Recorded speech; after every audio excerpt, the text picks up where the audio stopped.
සියලු දෙනාටම තෙරුවන් සරණයි.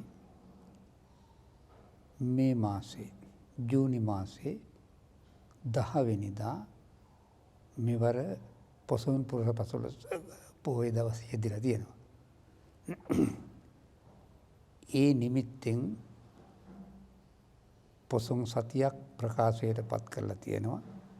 ජාතික පොසොන් උත්සවය මිහින්තලය අනුරාධපුරයේ කේන්ද්‍රය කරගෙන පැවැත්වීමට කටයුතු යොදලා තියෙනවා. අනුරාධපුර ජාතික පොසොන් උත්සව කමිටුව මහදිසාපතිතුමාගේ ප්‍රධානත්වයෙන් අනුරාධපුරයේ සියලුම රාජ්‍ය හා රාජ්‍ය නොවන සංවිධාන ස්වේච්ඡා ආයතන පින් කැමති සියලු දෙනාගේම ආධාර උපකාර ලබාගෙන මේ පුණ්‍ය භූමියට පැමිණෙන ලක්ෂ සංඛ්‍යාත බැතිමතුන්ගේ පහසුකම් සැලසීමේ ඉතාම අසීරු කාර්යයක යෙදලා ඉන්නවා. පොසොන් පෝයට මාස කීපයකට පෙර ඉඳලා ඒ සියලු දෙනාම එකතු වෙලා මහදිසාපතිතුමාගේ ප්‍රධානත්වයෙන් දිස්ත්‍රික් ලේකම් කාර්යාලයේදී රැස් වෙලා ඒ වගකීම් බෙදා හදාගෙන මේ වන්දනාකරුවන්ගේ පහසුව තකා කොහොමද ක්‍රියා කරන්න ඕනේ කියන කාරණය පිළිබඳව කතා බහ කරනවා. විශේෂයෙන් මේ වන්දනාවට පැමිණෙන අයගෙනුත් වන්දනාකරුවන්ගෙනුත් සදහැවතුන්ගෙනුත් ඉටු විය යුතු කාරණා වගකීම් කීපයක් තියෙනවා. ඒ පිළිබඳව යම් සිහිපත් කිරීමක් කරන්නයි මේ සූදානම් වෙන්නේ.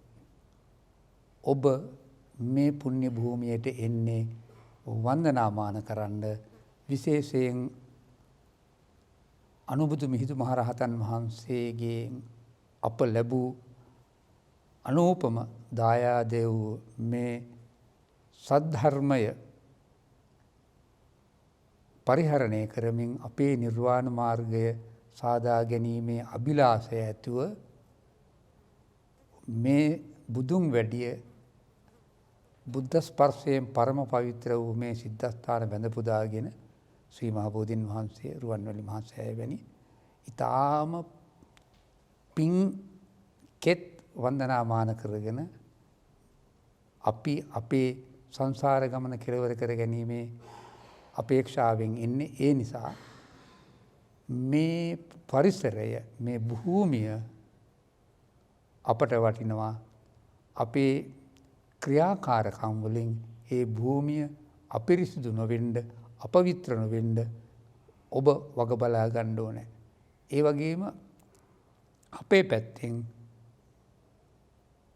අපි ඔබට දෙන්න පුළුවන් අවම පහසුකම් ටිකවත් දීමේ උත්සාහයක් තියෙනවා.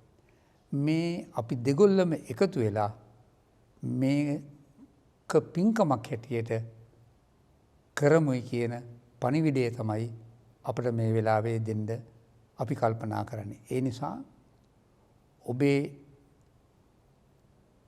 මේ ව්‍යායාමයේදී පරිසරය ආරක්ෂා කරගන්න, විශේෂයෙන් පොලිතීන්, ප්ලාස්ටික් වැනි ද්‍රව්‍ය, කැලිකසල මේ භූමියේ දමා නොයාමට වග බලා ගන්න.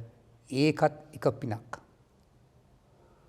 ඒ නිසා නැවත වතාවක් ඊටාම කරුණාවෙන්, මෛත්‍රියෙන් සිහිපත් කරන්නේ ඔබ වන්දනාකරුවෙකු මෙන් පැමිණෙන්න, වන්දනාමාන කරගන්න, පින් සිද්ධ කරගන්න, හිතේ සතුටින් ආපහු ගම්බිම් බලා යන්න. ඒ සඳහා රත්නත්‍රයේ ආශිර්වාදයත්, කළු දේවතාවුන් වහන්සේ, ප්‍රධාන දෙවි දේවතාවුන් වහන්සේලාගේ ආරක්ෂාවත් ප්‍රාර්ථනා කරනවා. සියලු දෙනාටම තෙරුවන් සරණයි.